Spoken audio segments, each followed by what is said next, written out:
E aí, gente, boa noite, tudo bom?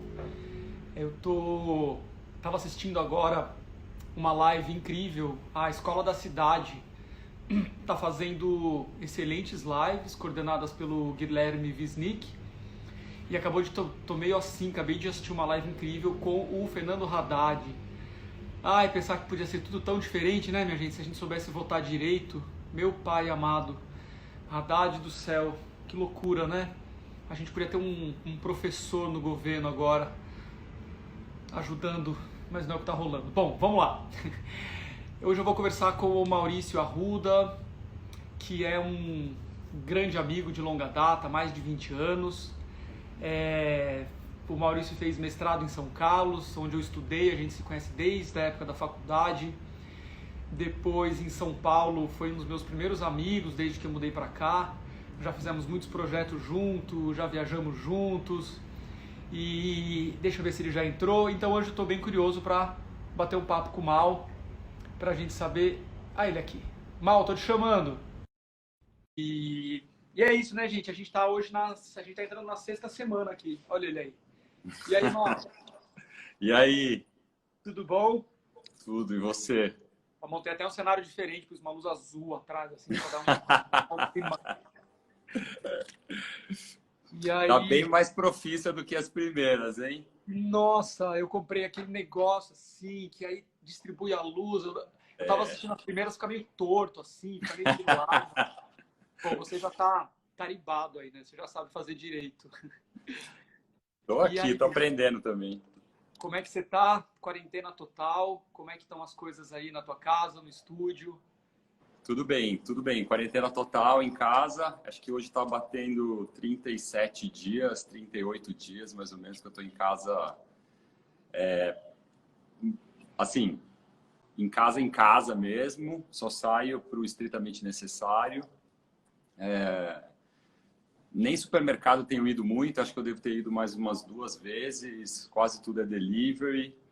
E fui algumas vezes ao escritório para buscar algumas coisas, tive que trazer algumas coisas do escritório para cá, amostras, enfim, precisava das coisas para trabalhar. E tô aqui, tô em casa sem ideia de até quando ficarei. Mas a gente tem o privilégio de ficar em casa, né? Essa é a verdade. A ficar em casa é a parte mais fácil, na verdade. A gente tá se acostumando, né? Acho que tem muitos altos e baixos, assim, né? Tem momentos que dá uma agonia, assim, dá uma ansiedade. Tem horas que eu saio correr, quer dizer, tô correndo bem pouco, mas às vezes sair e dar uma volta, tenho saído super pouco. Às vezes fico bastante preocupado com o estúdio, imagino que você também. Aí às vezes dá uma calma, eu falo, não, vai dar tudo certo.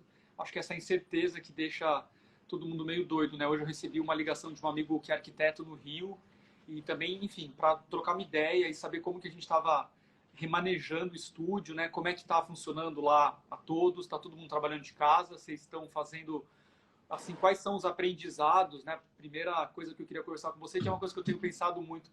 Quais são os aprendizados desse trabalho não presencial e da distância que você acha que a gente vai acabar levando para o nosso momento pós-corona, aí para a volta do encontro físico no estúdio? Então, são muitos, né? A gente foi relativamente rápido nessa desmobilização assim do escritório. Esse período que eu estou falando que eu estou em casa é exatamente o período que as pessoas foram para suas casas também. A gente, infelizmente, fez cortes, se fala muito pouco sobre isso, mas a gente fez um grande planejamento de 4 meses. A princípio, esse foi um cenário assim que a gente montou completamente hipotético, né? Então, seria esse mês que a gente passou e mais 3 meses daqui para frente, onde as pessoas precisariam ficar em casa. E então a gente pegou os projetos que a gente tinha, dividiu as equipes. É claro que a gente tem pessoas se deslocando entre um projeto e outro o tempo todo. As pessoas levaram computadores e cadeiras, não todo mundo, mas muitas pessoas levaram computadores e cadeiras para suas casas. Algumas pessoas foram para o interior, para outros estados, então estão trabalhando remoto, de maneira remota mesmo, assim, tipo interestadual, o que não faz a menor diferença, né? Eu acho que o grande aprendizado é, nesse momento, durante esse período, é que a gente, enfim, exige da gente, né, principalmente na parte de desenvolvimento de projeto, enfim, todas as reuniões que a gente faz, uma objetividade muito maior, né? Tipo, a gente tem sido muito mais claro nas nossas falas, enfim, nas orientações de projeto, seja com estagiário, seja com arquiteto, seja com coordenador, seja entre sócios, a gente tem que ser muito objetivo naquilo que a gente está falando, naquilo que a gente quer, né, em termos de desenvolvimento, para que a gente consiga manter a produtividade, né? Por um outro lado, eu acho que tem um aprendizado muito grande também. A gente está assim, a gente tá experimentando coisas que a gente acreditava que eram possíveis, mas a gente não experimentava, não fazia na prática, né? Então a gente sabe que muitas reuniões realmente podem ser feitas de maneira virtual. A gente começou uma conversa, eu, a Laís e o Fábio, assim, enfim, a gente conversa toda semana, nós somos os 3 sócios da Todos, sobre se todo mundo voltaria para o escritório, se existe um esquema de home office no futuro, será que realmente a gente precisa de postos de trabalho para todas as pessoas dentro? Enfim, não é uma discussão com respostas, mas são questões que a gente tem levantado muito e pensado nos prós e nos contras, mas com certeza a gente sabe que a gente vai voltar com uma estrutura mais enxuta do que a gente tinha. Mas eu acho que isso não é uma coisa só do escritório, eu acho que isso é uma coisa da vida, né? A gente vai enxugar a vida, né? Então, em todos os sentidos. Mas acho que esses são os grandes aprendizados do escritório. Tem uma coisa que você falou que é da objetividade. A gente tem usado bastante o Zoom e a gente ainda não começou a pagar uma conta corporativa. A gente vai fazer isso, acho que hoje deve estar saindo. Mas aí para a conta não corporativa é 40 minutos, né? Aí cai a janela. E aí tem um aprendizado que tem a ver com isso que você está falando, que não dá para todo mundo se sobrepor, né? Então cada um tem que falar.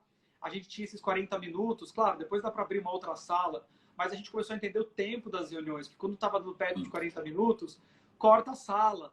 E aí tem um ritmo, né? Tem um aprendizado. E aí, óbvio, disso que você está falando também, que eu acho que é o que mais vai impactar, né? Eu tenho pensado muito como que tudo isso que a gente está passando dentro dos nossos estúdios vai acelerar coisas que a gente já acreditava, né? Tem uma aceleração de várias coisas. Uma delas é a diminuição de encontros presenciais, né? Com fornecedor, com cliente, né? Isso é uma coisa que a gente sempre reclamava, né? Putz, perdi uma hora para chegar no lugar, uma reunião que não precisava ter sido presencial, né? E acho que também esses pensamentos, o que é o escritório do futuro, né? Para onde vai, né? Será que a gente vai, de fato, também ser mais essencial no escritório? Será que a gente vai compartilhar mais os espaços ainda, né? Será que a gente precisa ter grandes infras, né? Eu visitei a Todos, né? Vocês estão ali ocupando um andar inteiro, é um lugar mágico, é um lugar incrível. Eu no meu estúdio também, faz 1 ano e pouco que eu mudei para essa casa, que você também conhece, que também é um lugar muito especial.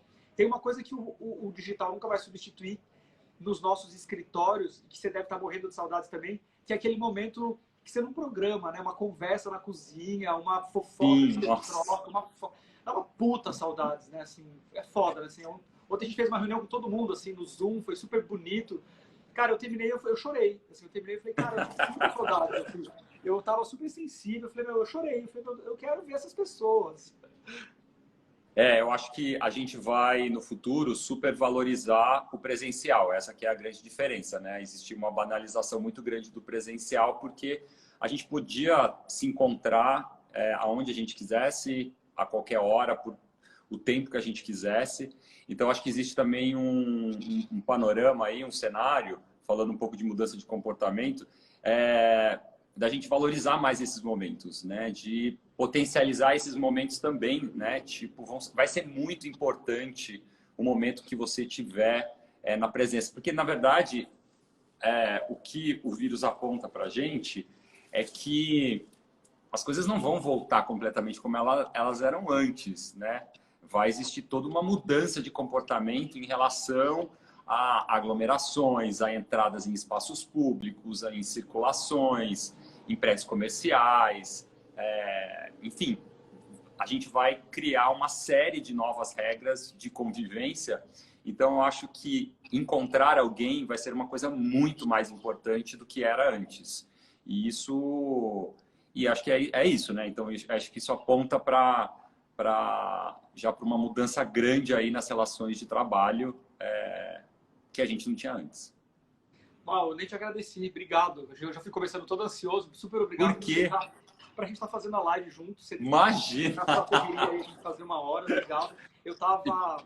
Enfim, a gente tá fingindo normalidade, gente, mas a gente se conhece faz 60 anos. Tipo isso, né? Hoje eu tava dando, sei lá, tava pensando um pouco, né, na nossa conversa, e aí fui lembrar, assim, de vários impactos que você tem na minha vida profissional, né? E aí talvez um dos impactos mais nítidos, assim, eu acho que você foi uma das primeiras pessoas que me fez pensar, que me fez refletir mais sobre o que era sustentabilidade. Eu lembro que o potencial do reuso, né, o potencial de olhar para os objetos descartados de uma outra maneira, isso é uma presença muito forte, né? Quando a gente teve o coletivo junto com a Tati Sakurai, o iDesign, tem um projeto que eu acho que é um dos projetos que eu mais aprendi assim na minha vida, que é a cozinha que a gente fez para a Brastemp, numa casa cor. Esse é um projeto que eu levo com muito carinho, você também. Eu queria contar para as pessoas que estão assistindo que foi uma cozinha que o conceito dela era uma cozinha funcional dentro de uma mostra de decoração, e o conceito dela era que a gente usasse tudo, ou praticamente tudo, de reuso, né? Que a gente conseguisse transformar coisas que iriam para o lixo. Então o piso era todo feito de pallet. Eu lembro que você ia fuçar em marmoraria para pegar resto de pedra de mármore, para fazer uma bancada toda de mármore. Enfim, esse é um projeto que eu aprendi muito Sim. sobre esse assunto com você. Aí hoje eu fui chegar num vídeo que eu dei muita risada. Que você Deixa eu fechar a janela aqui, porque tá muito barulho, mas pode falar. Foi um vídeo que, bom, quando eu tive lá o meu programa na GNT, nos Trinks, e a gente fez uma entrevista junto, uma pauta muito legal junto, que a gente foi sugerido por você para a Copamare, que é uma cooperativa de reciclagem aqui em Pinheiros. E aí eu até anotei bom, primeiro que eu dei muita risada, porque eu acho que a idade fez muito bem pra gente. Acho que você tá muito mais gato agora. Mas eu acho que... É a luz.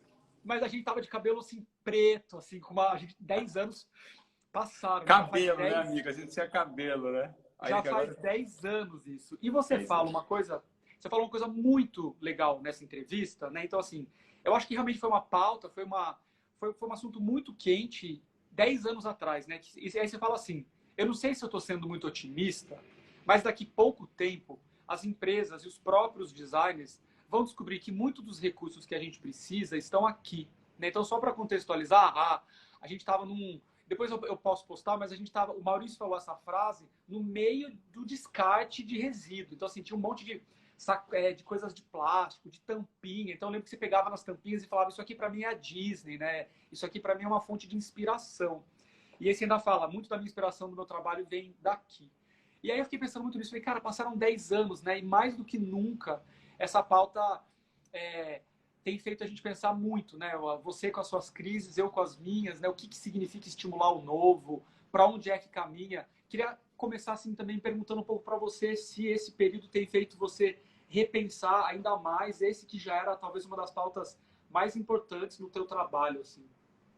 Sim, é o que você falou, né? A sustentabilidade enfim, faz parte da minha rotina desde o mestrado, que foi quando a gente se conheceu na USP em São Carlos. Você estava fazendo graduação, eu estava fazendo mestrado, depois você fez o mestrado. A gente tem uma diferença de poucos anos.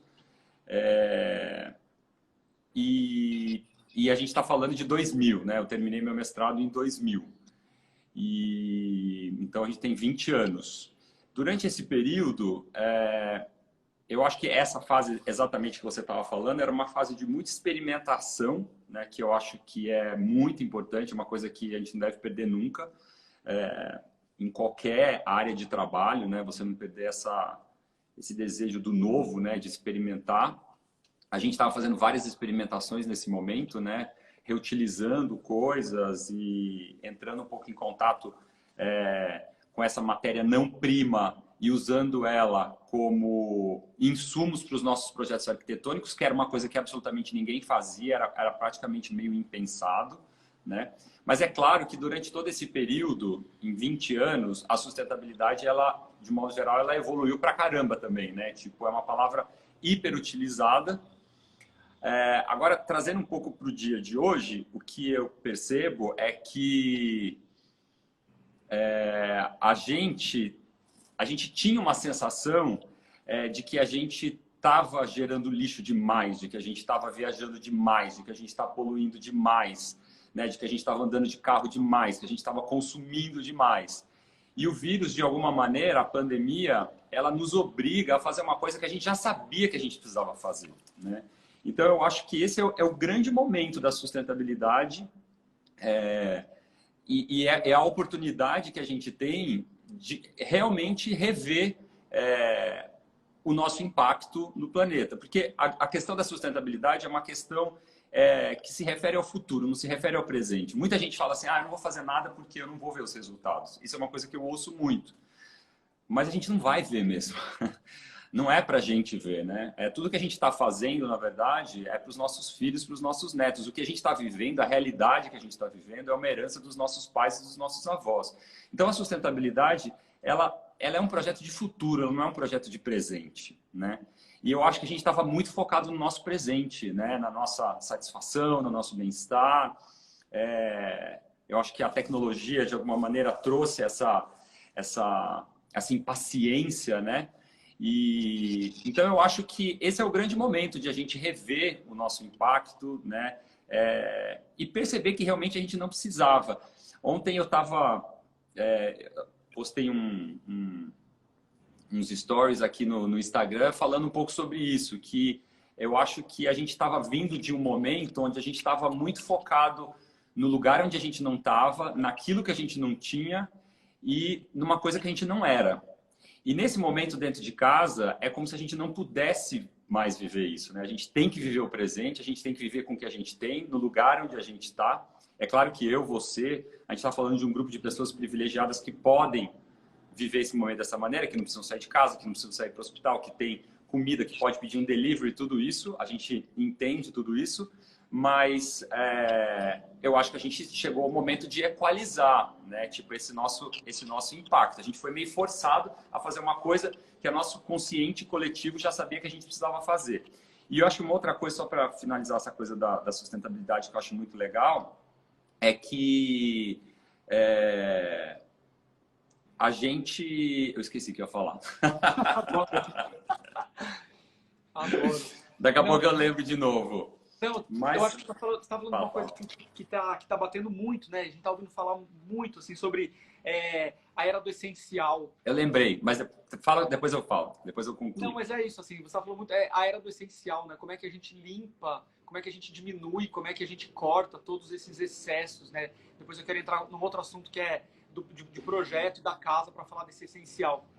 É que essa teoria, na verdade, a gente já sabia. A gente já leu sobre isso, a gente já falou sobre isso, a gente já viu filme sobre isso, a gente já teve uma... Sabe, a gente tem a Greta, a gente já sabe sobre isso. O que a gente precisa fazer agora é colocar isso em prática. Esse que é o problema, entendeu? Tipo, se a gente não colocar isso em prática nesse momento, essa é a grande oportunidade, né? Tem um mantra que eu tenho, assim, pensado desde o começo de toda essa pandemia, que é uma frase da Lia Delcorte, que é uma trend hunter que você conhece, tal, que ela falou: precisamos sair muito melhor, né, dessa fase para honrar as vítimas da pandemia, né? Tipo, a mudança que precisa acontecer dentro da gente, dentro do nosso trabalho, dentro da nossa casa, enfim, dentro da gente mesmo, é uma obrigação perante as pessoas que vão sofrer com tudo isso, porque a gente tem, né, de novo, a gente tem a chance de não precisar sofrer, de não se expor à pandemia, né? Então, eu acho que a gente, de fato, tem que fazer isso valer. E o que eu ia falar antes, no final do ano eu li um livrinho minúsculo, super pequenininho, acho que tem, sei lá, 50 páginas, do Krenak, aquele indígena, indianista, e ele fala uma coisa muito como Adiar o Fim do Mundo. É um livro, tipo, essencial, assim, para esse momento. E ele fala uma coisa muito que tem vindo muito na minha cabeça hoje em dia, que é: em que momento que a gente achou que a gente não fazia parte da natureza, né? A gente construiu uma outra natureza para a gente que não é a nossa. Então, quando a gente vê hoje em dia, por exemplo, golfinho em Veneza, a diminuição da poluição na China, o céu de São Paulo está mais azul, a gente acha bonito, mas a gente não se vê naquilo, né? Porque a gente não acha que aquilo é parte da gente. A gente só acha bonito, que legal, é reposta tal, mas somos nós, a gente está respirando. Então, de alguma maneira, a gente está morrendo, mas de outra maneira, sobre outro ponto de vista, a gente está renascendo. Não existe morte sem vida, entendeu? A gente não está só morrendo, a gente não está só trancado dentro de casa, não são só 5.000 pessoas que estão morrendo. A natureza, que é parte da gente, que é extensão, a gente é extensão, a gente é parte disso tudo, né? Não existe uma natureza aqui dentro da minha casa e um céu azul lá fora, da qual eu não faço parte. Então, esse desligamento, esse distanciamento de olhar e achar bonito é o mesmo distanciamento de olhar uma catástrofe climática e sentir que não tem nada a ver com você, né? Então, eu acho que essa reconexão da natureza, com a natureza, com o meio ambiente, com a minha cidade, que daí vai passar por sustentabilidade, e a sustentabilidade é complexa, a gente podia falar um dia só de sustentabilidade, porque ela é ambiental, ela é cultural, ela é social, econômica, afetiva. Existem pessoas estudando a sustentabilidade sobre vários aspectos, mas esse aspecto especificamente ambiental, essa que é a grande ficha que tem que cair, né? Somos uma coisa só, né? Tipo, estamos falando de uma pandemia, mas que tem a ver também com uma crise climática, né? Então, enfim, acho que eu fiquei curioso, até falei isso na última live que eu fiz com o Guilherme da Casa Vogue. Eu não vi a exposição, eu não sei se você foi para Milão ano passado, mas ano passado a Paola Antonelli, né, curadora de design do MAN, fez a curadoria de uma exposição que teve muita repercussão na Triennale de Milão ano passado, que era o Broken Nature. E eu não fui, não vi. Eu queria, enfim, eu fiquei meio, essa semana eu fiquei dando uma pesquisada, vi vários vídeos, até recomendo para quem está assistindo. Tem o site, tem todos os projetos, tem um perfil do Instagram, chama Broken_Nature. E a exposição fala muito sobre essa era do antropoceno e do pós-antropoceno, que tem muito a ver com o que você está falando, que quando a gente se separa da natureza, né, a gente acha que a gente não é mais parte da natureza. E a exposição, ela fala muito sobre design regenerativo, que era um termo que eu nunca tinha ouvido falar.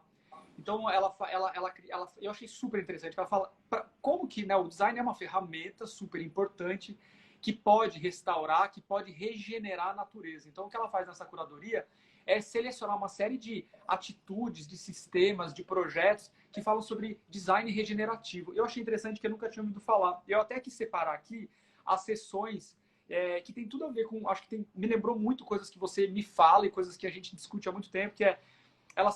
primeiro, uma frase que é interessante, que é: os designers deviam migrar de criar tendências, né, do desenho de tendências, para criar estratégias que encorajem novos comportamentos. Então, ela fala sobre esse papel do novo design. E ela separa nas categorias: reciclar, reusar, reparar, reduzir consumo, reduzir descarte, eliminar consumo, fontes alternativas de energia, como que o design pode reduzir poluição, falar de novos materiais, aprender com a cultura dos materiais, que eu acho que é uma coisa que você sempre traz muito, né, no que você faz. Se envolver, como que o design pode levar as pessoas a se envolver mais com a natureza, biodesign, enfim. E eu pilei muito esses dias, assim, putz, legal, né? A gente tem desenhado, a gente gosta de desenhar, a gente sabe a responsabilidade que é desenhar os nossos produtos, os nossos objetos, mas tem muitas coisas, né, que a gente faz quando a gente está desenhando um produto e um objeto. Vou te dar um exemplo de uma coisa que eu lembro que foi a primeira vez, provavelmente, no Brasil, que acho que foi você que fez.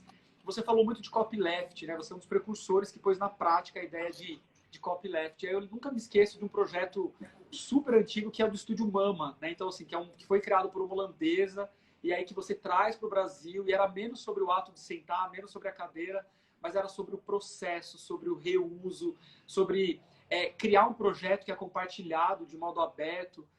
Enfim, eu só queria compartilhar esse pensamento, porque são coisas que desde lá de trás você vem falando, né? Eu acho que essa questão da apropriação, da apropriação do usuário, né, ela é super importante. E eu acho que nesse momento ela vai se fazer mais importante ainda. Hoje eu estava ouvindo um outro podcast também que falava um pouco sobre a era do amador, que eu achei incrível esse termo, né? Porque a gente tem uma série de pessoas dentro de casa fazendo muitas coisas pela primeira vez, né? E a gente vai ver um movimento muito grande de pessoas mudando de trabalho por uma questão de desemprego, buscando as suas verdadeiras paixões. Eu acho que vai existir uma supervalorização do artesanal, do feito à mão, de tudo isso.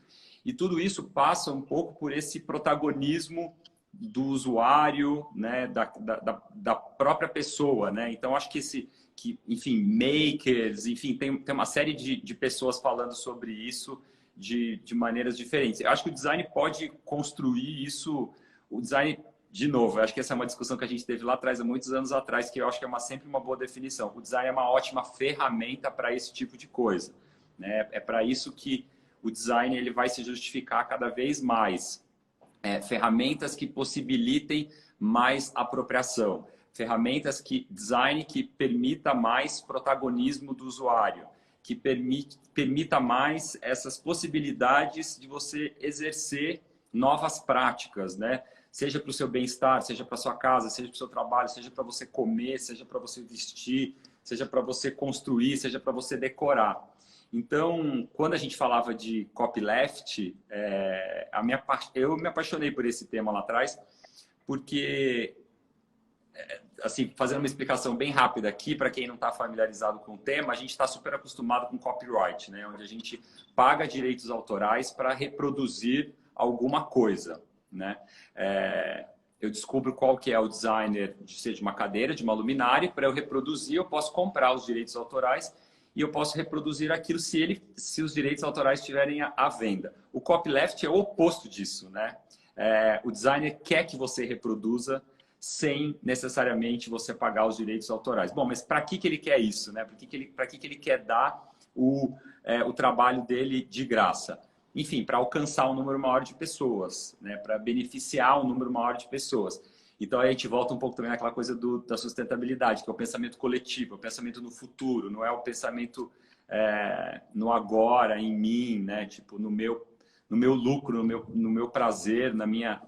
A sustentabilidade não é uma moeda de troca. A sustentabilidade é um chapéuzão, né, para isso tudo que a gente está falando, né? Tipo...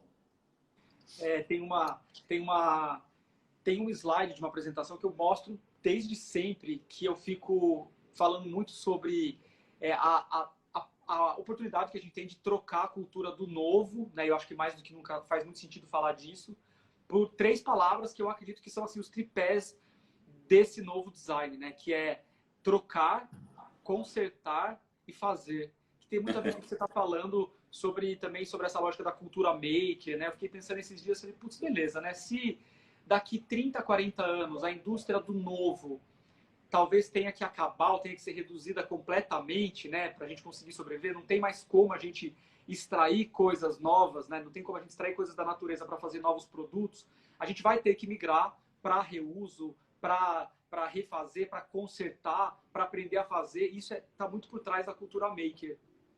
E fiquei pensando muito, será que agora também não vai ser impulsionado isso que a gente vem discutindo há muito tempo, que é pô, uma empresa lá no Japão, ela quer vender Maurício Arruda. Tem tanto trâmite, acho que você sabe disso muito melhor do que eu, tem tanto trâmite para a gente conseguir exportar coisas que a gente tem no Brasil, né? Levar para o Japão.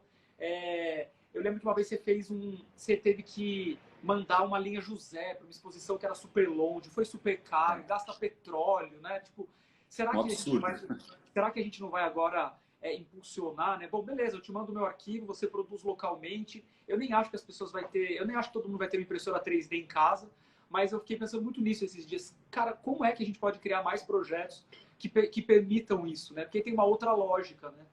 E aí eu fico também sempre questionando, porque de um lado tem esse retorno e com mais força do artesanal, do local, de eu valorizar fornecedores que estão, por exemplo, em São Paulo, próximos de nós, né? Evitar transporte, evitar que venha de outros países. Mas, por outro lado, tem uma vontade, uma intenção de que a gente faça mais coisas internacionais, né? E fiquei pensando muito esses dias como é que a gente vai usar esse momento para impulsionar esse tipo de projeto. Você já desenhou? Você está desenhando alguma coisa nova nessa crise, assim, impulsionado pela crise? Algum produto novo, algum projeto? Tô desenhando tô desenhando muito, tô desenhando na verdade em geral, assim, desenhando durante o desenvolvimento de projeto, desenhando muito mais, desenhando produto também. Não tinha tempo, né, de ficar sentado. eu tinha trocado o computador pelo celular, assim, tipo, eu usava o computador, 10% do meu trabalho era no computador e 90% era no celular. Eu fazia absolutamente quase tudo no celular. E então voltar a trabalhar em casa, trabalhar numa mesa com o computador também me colocou de volta de frente para um caderno, para um lápis, para uma caneta, e eu estou desenhando bastante coisa. Você falou uma coisa que eu acho que é muito importante, que é essa questão do local. Eu acho que, assim, sem dúvida, a gente vai passar por uma super valorização do local, um olhar muito mais local, por conta de não fazer muito sentido grandes deslocamentos. Não vai ser tão fácil a gente pegar um avião e vamos para Milão, sabe? Tipo, não, tipo, faz sentido você ir para Milão, você precisa ir para Milão, você quer mesmo ir para Milão. O que você vai fazer em Milão que você não pode fazer daqui? É claro que a presença, a experiência presencial, ela é insubstituível, mas ela vai ser super valorizada, porque ela estava banalizada demais. A gente estava viajando demais. A gente só reclamava que o assento do avião estava apertado, mas a gente não queria parar de viajar, né? Então, eu acho que é isso. Eu acho que é um olhar para o local muito forte nos próximos anos, para a cultura local, para o produtor local, para o fazer local. Por que eu não posso mergulhar numa experiência em termos de design, em termos de troca de cultura, de desenvolvimento de tecnologia local? Por que eu preciso, sabe, ir para Milão para fazer isso? Por que eu preciso ir para a Inglaterra? Por que eu preciso ir para outro país fazer isso? Então, eu acho que também todo esse processo vai desencadear dentro da gente um desejo do local. E acho que isso Agora passou uma moto aqui fazendo barulho. Eu acho que isso é extremamente importante, né? De novo, já sabíamos de tudo isso, já sabíamos que a gente precisava fazer isso. Esse é o momento de a gente mudar a nossa atitude. Não só eu queria falar com você um pouco da casa, mas eu lembrei só de duas coisas. Uma é Semana Criativa de Tiradentes. Eu lembro que você comentou muito grande, né? Que você adorou ter ido. E eu sei que tem sido muito discutido isso lá, né? Inclusive esse movimento de designers que muitas vezes saem das grandes cidades, mas continuam fazendo design de uma outra maneira. Eu lembro que você comentou muito que a Semana Criativa de Tiradentes teve um impacto. Para quem está assistindo, acho que vale a pena olhar o evento. E vi que passou aqui pela linha a Inês Chettel, que eu acho que é uma designer que a gente é completamente apaixonado, né? Que também amamos. Um beijo, Inês. Migra de São Paulo, vai morar no interior, no sul, cultiva ovelhas e começa a produzir um design que tem um outro tempo, né? Tem uma outra maneira de fazer design. Então, parece que tudo é possível, né? Eu acho que a gente tem um desenvolvimento... Assim, isso que você falou também, com certeza pode acontecer. Assim como a gente tem a Semana Criativa de Tiradentes, né? Isso foi uma coisa até que eu falei para a Simone Quintas, que é a organizadora da semana, quando eu estive lá o ano passado. Esse ano eu não sei se vai acontecer, acho que é outubro ou novembro, eu não sei exatamente se ela vai manter a data, mas eu falei para ela, o modelo da Semana Criativa de Tiradentes poderia ser extrapolado para outros estados. A gente poderia ter, sabe, a Semana Criativa de Alagoas, a gente pode ter a Semana Criativa de Salvador, a gente pode ter a Semana Criativa, enfim, eu acho que a ideia do local é muito isso. O que é a Semana Criativa de Tiradentes, por exemplo, que é um modelo que faz muito sentido nesse momento, né? Porque é local, porque fala do nosso artesanato, fala da nossa cultura, é olhar para os artesãos que já existem, né? Que a gente já tem essa sabedoria local. O Marcelo falou muito sobre isso, né? Na live com você, a questão da ancestralidade, de tudo isso. Olhar para a nossa cultura para a gente desenvolver o novo, para a gente fazer o novo, né? Tipo, olhar para dentro para ser visto por fora, né? Tipo, é isso. Mal, e aí queria falar um pouco com você sobre a casa, né? Você acho que também é uma das naturezas de projeto que você ama fazer, obviamente. Estão falando aqui para fazer uma semana criativa de Fortaleza. Fechado, gente. Organizem e convidem eu e o Mal que a gente vai, com certeza. Você tem pensado muito sobre a casa? O que você tem pensado sobre o redesenho, que a gente também vem discutindo há tantos anos, né? A necessidade do redesenho da casa. O que você tem refletido, o que você tem pensado, o que você acha que dessa mudança toda fica para o programa da casa? Sim, tenho pensado muito na casa, né? Tipo, hoje em dia é o meu grande objeto de trabalho é a casa. Eu acho que o Decora foi uma oportunidade super grande de fazer de ter uma grande um panorama assim do que é a casa brasileira, né? Eu entrei em muitas casas. Quantas famílias você já impactou com o Decora? Só para eu ter uma ideia. Eu já fiz 115 decoras, mais ou menos, 115 reformas. Mas eu espero ter impactado mais casas, né? Porque nesse meio tempo a gente escreveu livro, tem muitos conteúdos em outras plataformas, no YouTube, no Instagram, no rádio, na televisão, enfim. A casa é um grande objeto para mim hoje em dia, né? De trabalho. É tipo onde eu estou colocando toda a minha energia pensante, onde todo o meu estudo está voltado hoje em dia para casa. E eu tenho tenho percebido que a gente vai ter impactos em praticamente em várias áreas. Dá para a gente separar em segmentos bem claros essas mudanças. A gente pode falar de mudanças em termos de saúde e bem-estar, podemos chamar assim. Então, a gente pode falar sobre cada uma delas, mas basicamente saúde e bem-estar a gente está falando. A gente tem práticas de higiene dentro de casa que a gente não tinha antes, que a gente vai absorver depois dessa pandemia. Em termos de bem-estar, a gente podia falar de esporte, né? Existe uma mudança completamente em termos de academia, fazer academia em casa, que a academia enfim, é um assunto. Eu acho que tem impacto no trabalho, não só no trabalho de trabalhar em casa, mas muitas pessoas eu acho que a gente vai viver uma revolução muito grande do home office, né?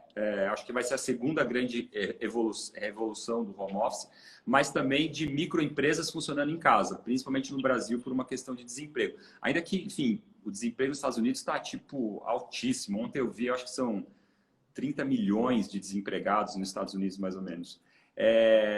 Na educação também, né? Hoje eu ouvi eu ouço vários podcasts. Hoje não, ontem eu ouvi um podcast com o Marcelo Taz e ele falou que quem está mais sofrendo com a educação não são os alunos, são os pais e os professores, né? Porque os alunos já estavam mais acostumados com a tecnologia. Existe uma grande revolução acontecendo em termos de educação. Em termos da alimentação também, uma revolução gigantesca. Então a gente tem várias micro-revoluções acontecendo dentro da casa. A casa vai se transformar numa outra coisa? Do dia para a noite? Não, lentamente, mas são impactos muito grandes, né? E muitas empresas de serviço que trabalham em todos esses segmentos vão se reinventar. E isso vai ter impactos dentro da casa. Por exemplo, o que você tem visto? O que você tem planejado? Tem alguma coisa que você, na hora de desenhar esses novos projetos, você já está incorporando? Acho que você deu dois exemplos que estão muito nítidos aqui. Eu estou falando com você, bom, na sua cadeira, né, na sua poltrona na rede, do lado da porta de entrada. E a gente tem um hábito novo, eu e o Hugo aqui. O Hugo está trabalhando aqui na mesa. Bom, 1000 hábitos novos, né? Primeiro que eu sempre quis morar num loft e agora eu não quero mais morar num loft. Ou pelo menos eu quero ter a possibilidade de poder fechar as paredes e poder... Uma coisa que eu já vi, né, que a gente vem falando há muito tempo, que é poder customizar, poder flexibilizar os espaços. Está fazendo muito mais sentido. Por exemplo, eu tenho só uma mesa em casa. E é a mesa que a gente come, que a gente trabalha. Às vezes um está comendo, um está trabalhando. É uma mesa que não tem uma dimensão para duas pessoas. Os sapatos estão aqui do lado. A gente não está mais usando... Obviamente, não entra mais com o sapato dentro de casa, que eu acho que é um dos hábitos que com certeza devem ficar. Você falou da academia, né? Acho que um monte de gente que deve estar assistindo a gente também deve estar fazendo videoaula. Tem muita gente comprando peso, né? Pezinho, elástico. Enfim, tudo isso impacta. Hoje eu vi um projeto de um designer que criou uma mesa que daí você virava ela de lado e ela virava um negócio para sentar e você virava de outro, virava outra coisa. E aí eu comecei a pensar nesses objetos que a gente pode desenhar, que a gente já não tem nada de novo, né? A gente já vem falando disso há pelo menos 50, 60 anos, mas que agora de novo deve ser impulsionado, né? O que você tem pensado, o que você tem desenhado aí? A gente tinha já, né, tipo, algumas demandas, mas eram muito pontuais dentro do escritório, né? Até dentro do Decora, às vezes, tinha um pouco essas demandas super flexíveis, específicas. Ah, eu quero malhar em casa, eu trabalho em casa, eu gosto de tirar o sapato em casa, eu trabalho dentro de casa, tudo isso. Mas, assim, passando rapidamente, acho que por elas, por exemplo, em termos de academia, então, já está acontecendo várias coisas. Por exemplo, antigamente a gente criaram... Você não comprava planos planos virtuais de academia, que é uma coisa que hoje já existe, já criaram agora, tipo, nesse mês. Você consegue comprar planos virtuais. Você vai comprar planos de aula para fazer na sua casa. Isso muda completamente. Muda o tamanho da academia, muda o tamanho da sua casa. Bom, você precisa de um espaço dentro da sua casa. Mas qual academia que você vai fazer? Você vai fazer yoga, você vai fazer pilates, você vai fazer crossfit, você vai fazer funcional? Quais são os equipamentos necessários para cada uma dessas coisas? Teve um boom gigantesco dessas compras desses equipamentos. Então, tem um lugar na casa, como você falou, que precisa ser flexível para isso. Está acontecendo uma outra coisa louca em relação ao esporte, que é a gente é amador no esporte, mas tem muitos mega profissionais que também estão em casa. As competições de ciclismo foram canceladas, de vários esportes, todas, né, praticamente foram canceladas. Esses grandes profissionais querem continuar competindo. Já estava rolando, antes da pandemia, uma demanda em relação ao Comitê Olímpico para se criar a e-Olympics, que é uma Olimpíada virtual. Já estava se falando disso. Já existia um desejo de se criar uma Olimpíada toda feita dentro de casa, por grandes atletas. Então, assim, não teve uma matéria que eu li também que era muito legal, que falava assim, não é só ter uma academia dentro de casa. Eu acho que o futuro vai ser ter um estádio dentro de casa. Então, a gente não quer só malhar, a gente quer interagir com outras pessoas. Então, desse ponto de vista, a televisão, a tela ou a tela de interação, ela vai ser extremamente importante, né? Tipo, para eu entrar dentro de uma sala de aula virtualmente, para eu conseguir competir com outras pessoas virtualmente. Assim como a gente marcou essa live, eu vou marcar uma competição, seja de flexão de braço, seja de yoga, seja de qualquer coisa. Então, eu acho que tem uma revolução grande das pessoas descobrirem, eu posso fazer isso em casa, é prazeroso fazer isso em casa, eu não preciso ir numa academia, eu não preciso me expor. Isso é uma coisa muito forte que está acontecendo. A coisa do trabalho da mesa que você falou, eu acho que a mesa, eu acredito muito nesse móvel, assim, eu acredito muito nesse elemento estruturador dentro da casa, porque eu acho que a mesa antes de qualquer coisa, ela coloca a gente em volta, né? Faz a gente se olhar no olho, né? Tipo, a mesa tem essa capacidade de criar um círculo, assim, que é uma coisa muito importante para casa, para a família, para tudo isso. Mas a mesa ela é multifuncional. Então, tipo, esse lugar do trabalho, quando eu falei da revolução do home office, é óbvio que a gente vai entender que muitas coisas a gente pode fazer em casa, né? Eu ouvi também uma outra coisa que, nossa, me emocionou pra caramba, que foi a gente está vindo de um tempo onde a gente ia, mesmo doente, a gente ia para o escritório. Mesmo quando o nosso filho estava chorando, querendo ficar com a gente deixava ele na escola e ia para o escritório. E tudo isso em nome da economia. E eu acho que o que a gente está botando um pouco na balança putz, o quanto vale, né? Tipo, eu entregar a minha vida para o trabalho e não ficar com meu filho, entendeu? Aí eu ir trabalhar mesmo estando doente, não cuidar da minha saúde. Então, tipo, vai existir uma demanda também das pessoas por trabalhar em casa. E aí você precisa de uma estrutura, você precisa de iluminação, você precisa de cadeira, você precisa de tomada, você precisa de tudo isso. Então as pessoas vão começar a entender um pouco mais que a primeira revolução do home office era o quarto da faxineira, o quarto da empregada, né? Que tinha sido ali meio que se adequado, depois ele acabou ele se desmaterializou um pouco por conta do laptop. Muita gente disse que o home office não deu certo porque as pessoas não conseguiam se concentrar, porque a experiência, a troca dentro do escritório era muito importante. Mas, por outro lado, eu acho que hoje em dia existe uma supervalorização da casa. Então, a gente também vai trabalhar dentro de casa. E a gente está falando de trabalho de mesa, mas assim, tem gente que vai começar a fazer bolo dentro de casa, tem gente que vai começar a fazer marcenaria dentro de casa, tem gente que vai fazer roupa dentro de casa, tem gente que vai fazer... Enfim, você pode fazer qualquer trabalho. Então, como que as pessoas vão mixar esse trabalho dentro desse ambiente doméstico? A alimentação também, tipo, eu acho que é uma revolução gigantesca, né? As pessoas indo para a cozinha, a gente tem lives de pessoas cozinhando o tempo todo, ensinando na hora do almoço, na hora do jantar, cozinha ao mesmo tempo, né? A questão das compras. É um saco fazer compra no supermercado virtual hoje em dia, porque você tem 50 janelas que você tem que percorrer até você achar o arroz 7 gramas lá, tipo, sabe? Então, assim, o supermercado vai entender que o virtual vai ser tão importante quanto o físico. Já entenderam, né? Eles estão sobrevivendo disso.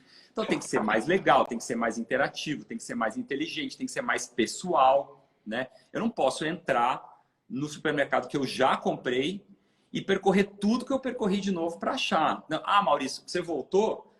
Eu já vi que acabou seu arroz, então tá aqui o seu arroz tem promoção, não sei o que, parará. Ó, tem isso, você comprou isso. Igual livro, se você comprou esse livro, você vai gostar desse? Por que no supermercado não tem isso, né? Se você comprou... Então, assim, as compras, as entregas, tudo isso vai ficar mais inteligente, isso vai também... E as pessoas estão redescobrindo, né, a questão da saúde, de comer em casa, de comer bem, de saber cozinhar, de tudo isso. Então, a cozinha também vai se tornar um lugar super importante. A educação, que a gente falou das crianças também, né? As escolas, os aprendizados, não só de crianças, mas também nós adultos, né? O que a gente pode aprender dentro de casa, todo esse boom das lives, dos podcasts, de tudo isso, são ferramentas que já estavam aí, a gente não estava usando, né? Na live que eu fiz com a Fernanda Marques, que foi bem legal, ela me falou que ela estava, enfim, otimista num certo sentido, que quando passar tudo isso, né, de alguma maneira, por mais que demore muito tempo ainda, ela estava otimista de que ela acreditando que as pessoas iam buscar mais profissionais de interiores, de arquitetura, que trabalham com a casa, com design, para poder melhorar a casa delas. Então ela acreditava que temos uma grande crise pela frente, né, de grana, de trabalho para os escritórios, mas que ela acreditava que depois desse período as pessoas iriam voltar a contratar, assim que elas conseguissem se recuperar financeiramente, procurar mais designers, mais arquitetos, ou mais do que isso, né, valorizar mais a nossa profissão. A nossa profissão, infelizmente, tem uma coisa que as pessoas ligam muito ao designer, o arquiteto, à indústria do luxo, a quem tem grana, né, e não é isso, não precisa ser isso, né, a gente está assistindo...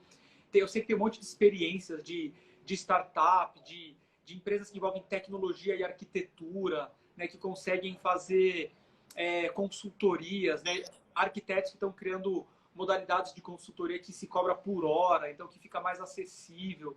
A gente vê, acho que cada vez mais nos últimos anos, grandes escritórios de arquitetura e de design trabalhando com habitação social, né? A gente está vendo o Isai Weinfeld desenhando um prédio de Minha Casa Minha Vida, no Minhocão. A gente viu o Triptych fazendo isso. A gente vê o Ryotá que fez isso. Então a gente vê que, claro que a gente tem que tomar cuidado para não romantizar, mas que, inclusive pelo que você está falando, mais do que nunca a casa ela vai ser um objeto de maior atenção e de maior cuidado, porque parece que as pessoas estão descobrindo que a casa delas não está funcionando, né? A gente ilumina mal as nossas casas, não é aconchegante, pode ter mais planta, pode ter mais aconchego, né? Pode ter mais objetos funcionais, pode ter mais cor, pode ser mais alegre, né? Enfim, coisas que você vem defendendo, você vem falando com muita força aí no Decora. Eu sei que você está aí também de casa nova, né? Acho que você teve que parar a tua obra também, você vai mudar de apartamento. Sim. Você sabe que eu também vou começar uma obra muito em breve, também vou mudar de apartamento. E eu entrei em crise com algumas coisas do meu projeto nesse período. Acho que em função dessas reflexões, em função de reolhar questões de privacidade, flexibilidade, sustentabilidade, queria te perguntar, você entrou em crise com alguma coisa do teu projeto? Mudou alguma coisa ou não dá mais tempo? Agora o projeto já está pronto, você vai mudar logo? A gente sempre consegue mudar, né, de última hora. A gente gosta de fazer essas loucuras. É engraçado que eu estou vivendo uma relação muito louca com essas duas casas, né? Com a casa que eu estou agora, que não me deixa, né? Tipo, eu não consigo deixar ela. Tipo, eu comecei essa reforma faz 1 ano e eu tenho uma outra casa também que não me recebe, né? Uma reforma que não anda. Eu já tive problema com o síndico, aí depois fiquei 6 meses a obra parada, agora a pandemia, sei lá quanto tempo eu vou ficar parado de novo. Mas, assim, uma coisa que eu percebi nessa casa que eu estou morando agora o quanto é importante a gente... O quanto eu tô... Eu tenho esse apartamento faz 10 anos, ele já foi alugado, já fui, já voltei. Mas só agora eu percebi, de fato, aonde o sol bate, sabe? Aonde deveria estar a poltrona, né? Onde está o melhor lugar, né? Para ficar, para... Enfim, então eu acho que a gente vai prestar mais atenção nesses detalhes na hora do desenvolvimento do projeto, sabe? Tipo, a questão da insolação, da circulação, dessa casa como um espaço de permanência agradável, né? Flexível, capaz de absorver todas essas atividades que a gente está falando, que a gente pode sim fazer dentro de casa, né? Então, uma coisa que eu quero fazer é ir no apartamento novo. Eu já fiz isso várias vezes. Mas eu pensei um pouco sobre isso. Tipo, eu sei que eu tenho um problema lá no apartamento que eu não estou aproveitando muito uma luz natural que eu sei que entra lá.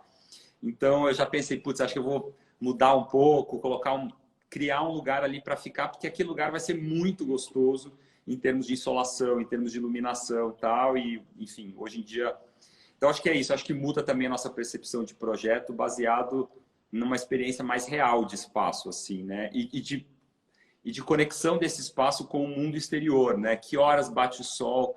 Eu estou muito, assim, 4 horas em ponto, bate no sol na área de serviço.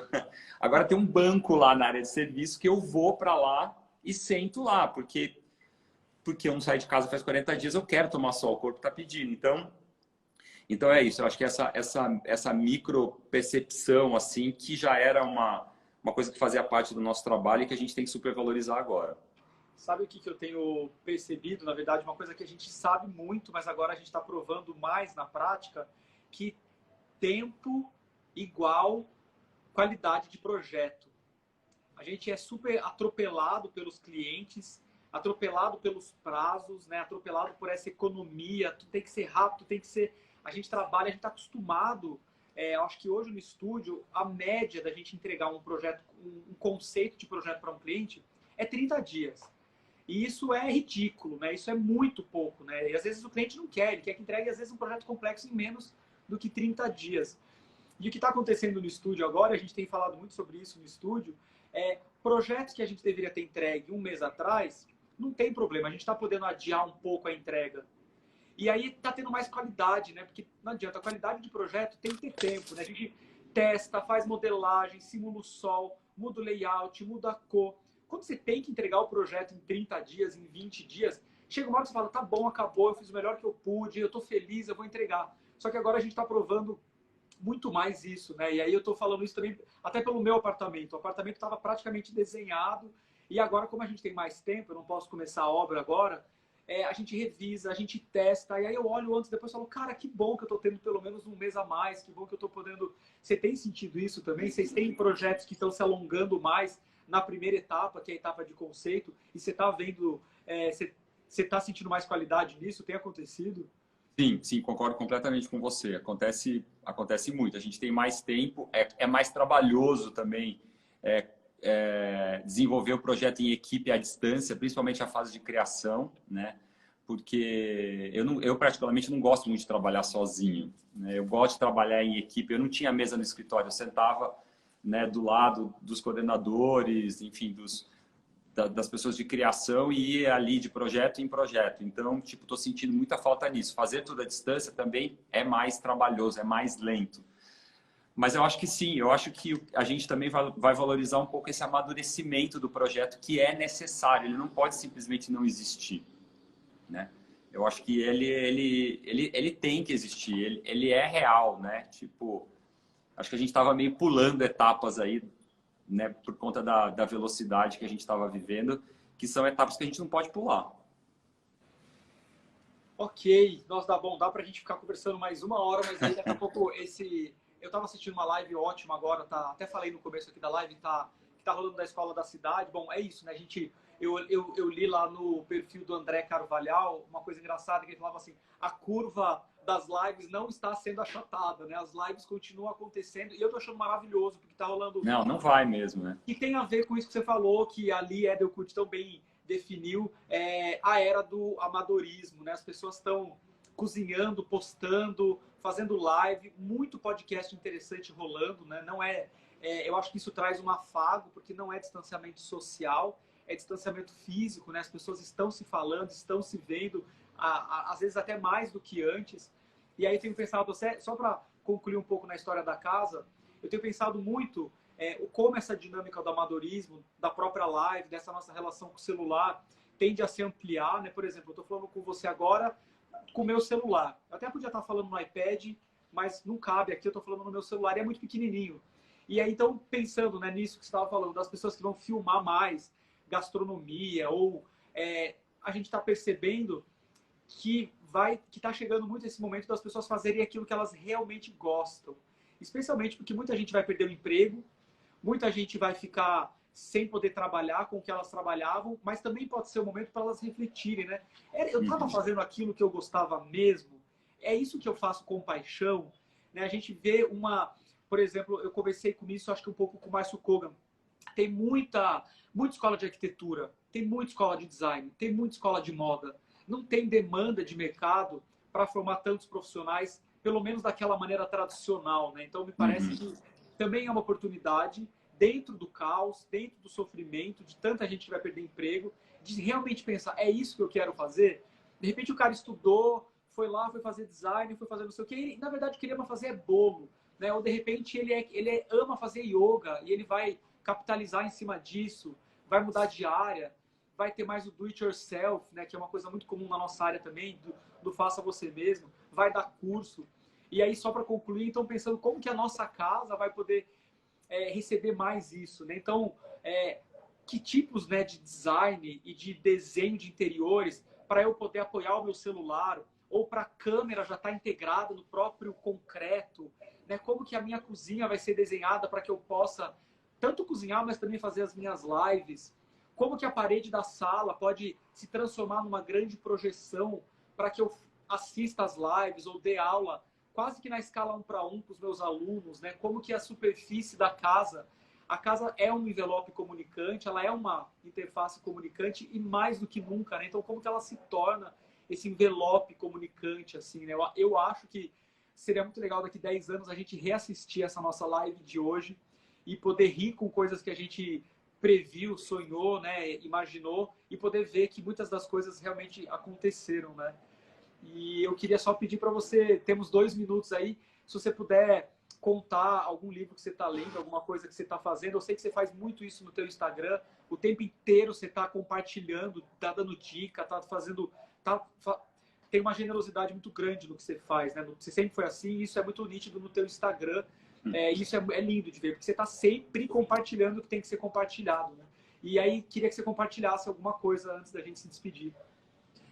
Eu queria compartilhar um pensamento que enfim, está muito presente na minha profissão nesse momento, que eu acho importante nós, arquitetos, designers, pensarmos nessas soluções da nova casa, para onde a casa vai evoluir, de que maneira que a gente pode projetar essa nova casa baseada num novo comportamento, em tudo isso, mas também de que maneira que a gente pode dar autonomia para as pessoas projetarem as suas próprias casas. Talvez a gente tenha muitas faculdades de arquitetura ensinando as pessoas a serem arquitetos que tem todas as soluções na ponta do lápis, ou sei lá, no teclado do computador. Talvez um novo olhar sobre a nossa profissão é instrumentalizar as pessoas a conseguirem ter autonomia dentro das suas próprias casas, projetarem as suas casas, fazerem as suas mudanças, fazerem as suas reformas. Eu acho que essa também é uma grande atribuição da nossa profissão e eu tenho pensado muito nisso. Muito bom, mas co-design, né? As pessoas estão aprendendo cada vez mais a serem coautores, co-designers, põe filtro no Instagram, edita, compartilha conteúdo, remixa, né? Por que as nossas casas não podem ser mais assim, né? Adorei, é isso aí. Amigo, eu amo você, você é um irmão para mim, muito obrigado por essa conversa. É bom que a gente consegue falar de assuntos que a gente ama, dá para ver o brilho no olho, aí a paixão. Boa sorte aí na tua casa, tamo junto. E daqui a pouco a gente tá dando abraço pessoalmente. Super obrigado pelo convite, adorei, te amo também. E é isso, parabéns pela iniciativa, as lives têm sido incríveis, tenho assistido várias e espero te ver logo. E sexta-feira que vem, amanhã, depois de amanhã, vai ter a Paula e o Vitor do Somos Pax. É um escritório jovem de arquitetura que trabalha muito com marcenaria digital, fala muito sobre saberes ancestrais. Acho que eles encontram esse lugar de unir tecnologia, um saber ancestral, trabalham muito com design paramétrico, vai ser um papo bem massa também. Beijão. Legal, ótimo. Tchau. Um beijo, tchau, obrigado.